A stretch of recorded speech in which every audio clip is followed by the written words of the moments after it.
Devant la presse nationale et internationale, ainsi que quelques membres du Parti congolais du travail, Pierre Ngolo n'est pas passé par 4 chemins pour rétablir la vraie version des propos du président de la République. Dénonçant et regrettant le comportement de ceux qui veulent impliquer le président dans ce débat national, le secrétaire général du PCT précise que Denis Sassou Nguesso n'avait fait que décrire l'état d'esprit des Congolais dans ce débat sur le changement de la Constitution. Vous avez bien suivi notre mot introductif.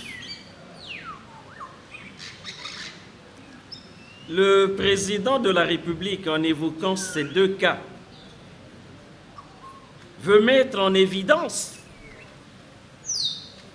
la prépondérance de la voix du peuple.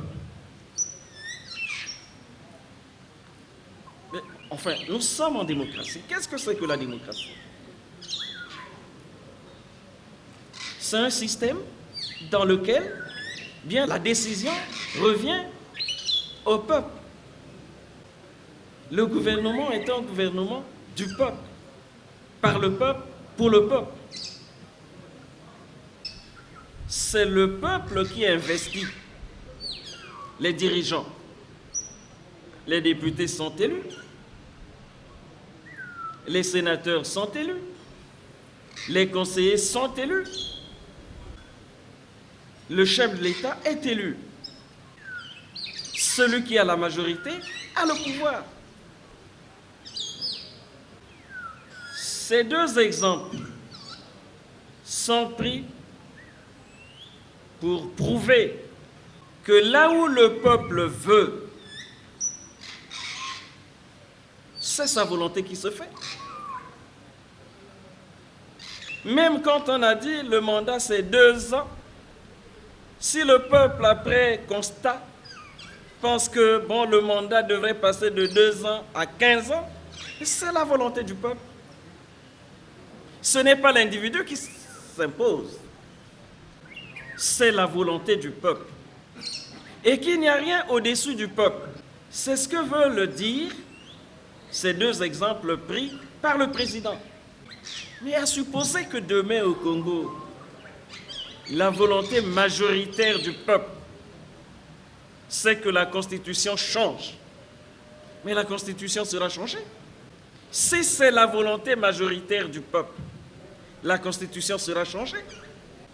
À supposer que demain, Denis Sassou Nguesso dise « Bon, écoutez, j'ai quand même assez donné pour la République, je me retire. » Et que les citoyens disent « Non, pour nous, pour l'instant, c'est vous et personne d'autre. »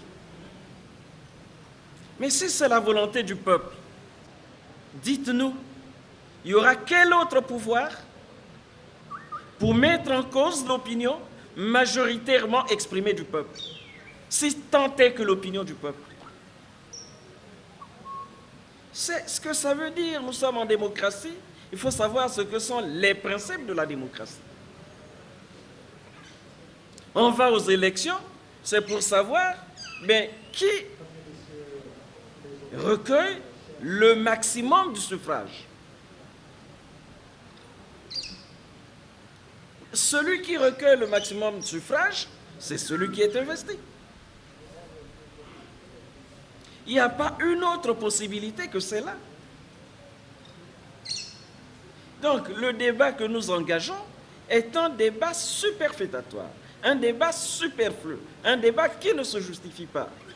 Parce que nous parlons au nom du peuple. Mais c'est au peuple de trancher. Et si le peuple tranche, si le peuple dit « cette voix, ce n'est pas la mienne, la voici », est-ce qu'on a une alternative? Je ne pense pas. Voilà pourquoi même dans tout ce qui se dit, bon, il y en a qui disent « bon, révision ». Il y en a d'autres qui disent « bon, statu quo, touche pas ». Et certains autres disent « bon, changement ». Eh bien, soumettons demain la question au peuple. Et le peuple dira quelle est la voie qui est la sienne. Est-ce qu'on avait besoin, est-ce que pour cela, on a besoin de d'instaurer l'animosité. Etc. On n'a pas besoin de ça. Si on est démocrate, on développe les arguments, on soumet à l'appréciation des citoyens. Les citoyens réagissent par le vote. Si vous avez convaincu, eh bien c'est tant mieux. Si vous n'avez pas été compris, vous prenez acte. D'autres occasions s'offriront. Sur l'opinion de John Kerry ou sur l'opinion du président Obama, je préfère ne pas m'appesantir.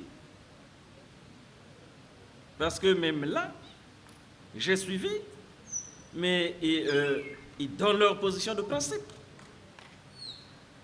Ils donnent leur position de principe. Mais cette position de principe ne supplante pas la volonté des peuples dans des États, dans des pays.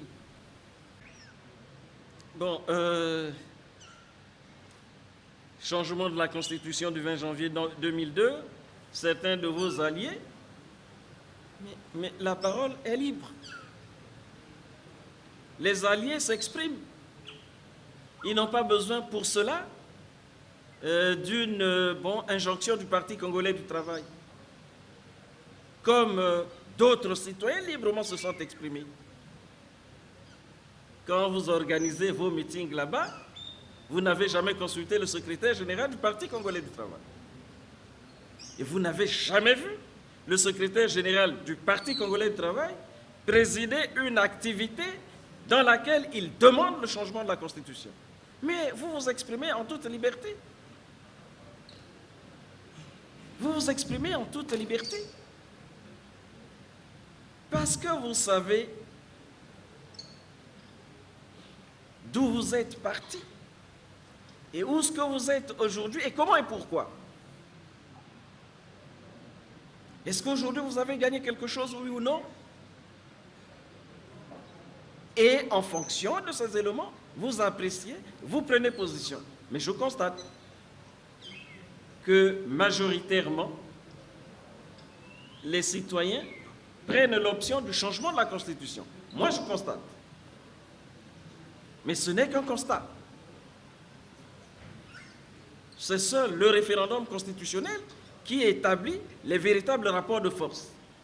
Mais au jour d'aujourd'hui, je constate que la tendance majoritaire est pour le changement de la Constitution. Mais tous ceux qui s'expriment là ne trahissent pas la position du Parti congolais du travail. J'ai dit la position du Parti congolais du travail, vous l'aurez bientôt, mais en toute responsabilité. Mais sachez que le Parti congolais du travail est né comme parti au service du peuple, devant défendre et représenter les intérêts du peuple. Il est possible que dans la gestion, on constate quelques faiblesses, mais nous nous battons pour que ces faiblesses soient corrigées et que le Parti congolais du travail fonctionne conformément à sa ligne originelle. Celui qui a fait le déplacement pour les USA, c'est le président de la République du Congo, le président Denis Sassou Nguesso. Et il a accordé les interviews à ce titre-là. Et à ce titre-là, nous avons dit, le président a décrit la situation nationale. Est-ce que vous qui êtes ici dans le pays, vous n'êtes pas avec lui aux USA là-bas? Vous ne suivez pas qu'il y a un débat au sein du peuple? Le président a bien dit, débat populaire. C'est-à-dire un débat au sein du peuple sur la Constitution. Vous ne suivez pas qu'il y a ce débat? Mais qu'est-ce qu'il a inventé? Il présente là la situation nationale. Il dit qu'il y en a qui sont pour le changement, d'autres sont pour le statu quo. Ceux qui sont pour le changement disent que la Constitution actuelle du 20 janvier 2002 a ses limites. Mais quel reproche pouvons-nous lui faire? D'avoir été l'interprète fidèle de la réalité nationale. Il dit là ce que nous vivons, et nous le vivons tous. Il constate que dans le pays, depuis un certain temps, au niveau populaire, il y a un débat sur la Constitution. Et les opinions sont diverses. Contrairement au mot d'ordre « touche pas à ma Constitution ». Cette diversité, c'est déjà le rejet du mot d'ordre « touche pas à ma Constitution ». Et c'est parce que c'est le rejet que les initiateurs sont en train de paniquer et cherchent des boucs émissaires. Si tout le monde avait suivi, bien aujourd'hui, il n'y aurait pas de contradiction. Mais cet appel est lancé au peuple qui ne suit pas. Et le président restitue la situation nationale. Donc c'est le président de la République qui est à l'écoute, parce qu'il suit tout ce qui se passe dans le pays. Sinon, il ne serait pas chef de l'État. Donc vous savez quelle est sa position. Il a parlé là en tant que président de la République.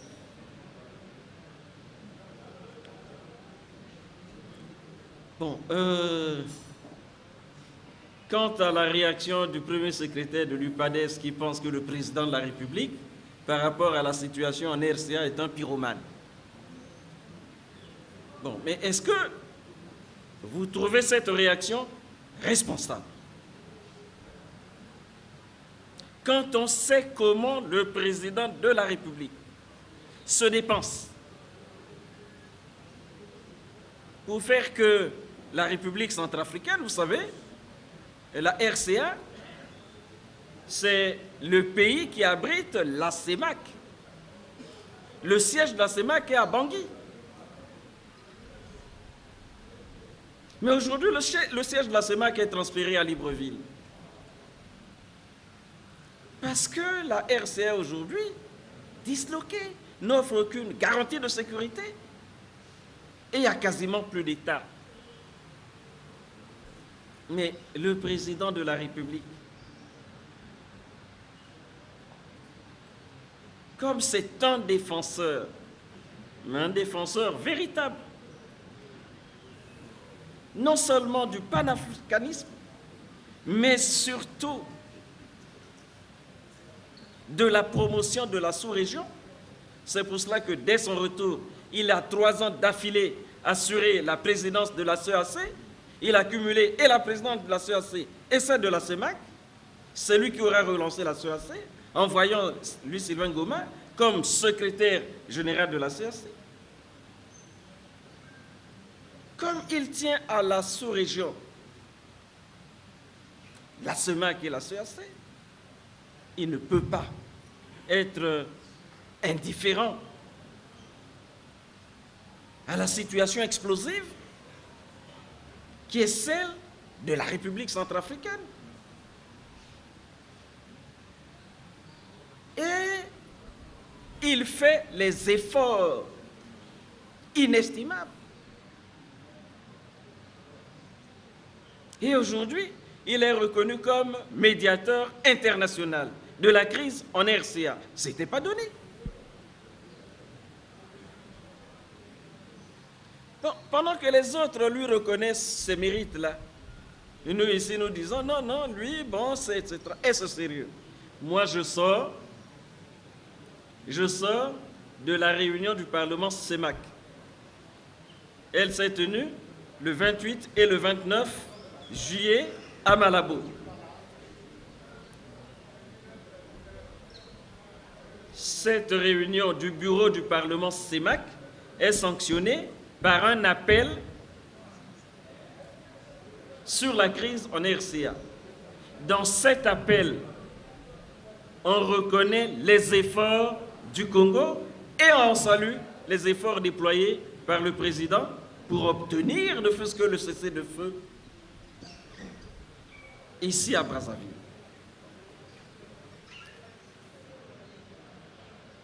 Bon, l'opposition ne signifie pas, bon, ne pas reconnaître quand même ce qui est fait comme effort.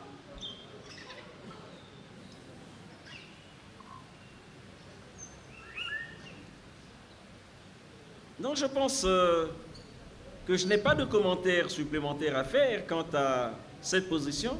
Je dis simplement que c'est irresponsable parce que c'est trop nihiliste. Je pense avoir fait le tour des questions qui ont été posées.